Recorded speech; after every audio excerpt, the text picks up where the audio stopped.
What it is, YouTube, my name is Batman, and this is part 2 of the Battlefield community vs. Call of Duty commentary. And in the last one, we talked about how Battlefield is looking like it might come out on top, but Call of Duty, I think, what I argued in that previous commentary, is going to come from behind and catch up. And the key to defeating Call of Duty lies with the Battlefield community.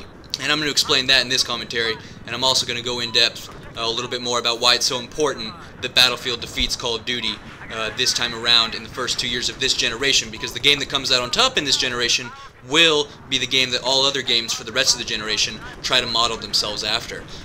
So even though Battlefield looks like it's poised to take the lead right now, Call of Duty, like I said, will catch up once the console transition is complete and they can take full advantage of the next-gen technology. And this sucks because Battlefield needs to beat COD in sales on the new gen, because like I said, the game with the most sales is the game all the other games will model themselves after for the rest of the generation.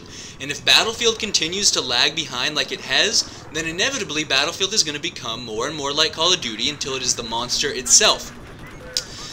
And I honestly think DICE can outplay each of the COD development studios. The thing is, because they've been handicapped for so long on current gen tech, Call of Duty already has an enormous head start, simply in terms of audience size. And to overcome that lead that COD has, Battlefield is going to have to peel COD players off of COD and onto Battlefield. And I do think DICE can outplay the COD developers again, but no matter how good their game is, they aren't going to be able to do that, or it's going to be much harder to do that, if Battlefield elitism, fanboyism continues to persist the way it does. Elitism is the most detrimental thing a player can do to the game they love, because it turns off new players.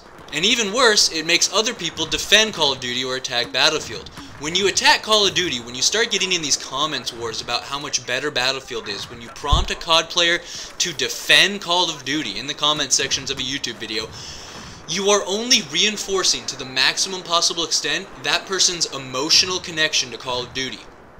And every advertiser will tell you that there's nothing more important than the emotional connection between the consumer and the product. Furthermore, you're encouraging that player to not see Battlefield as a product competing for said player's attention, but as the enemy. When they see Battlefield ads, they won't think about how great the game looks, they'll see the enemy that they want to lose.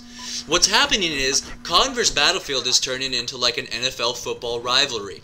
Now, that works in football because in the end, both teams' fans watch the same game.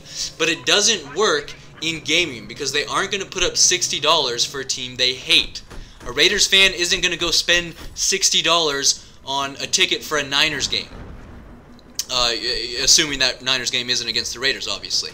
And I'm not trying to start some sort of goddamn football war right now. I'm so not trying to do that. The point is, a COD player isn't going to put up $60 for Battlefield if they've spent all their time on YouTube trying to argue that Battlefield sucks and Call of Duty rules. The problem is, people take it all personally. Like, if you say Call of Duty sucks, the COD player will take that as a personal insult, which kind of makes sense in an abstract way if you look at it like you bought the worst game because you're the worst consumer. You're stupider than I am, right? You're more stupid than I am.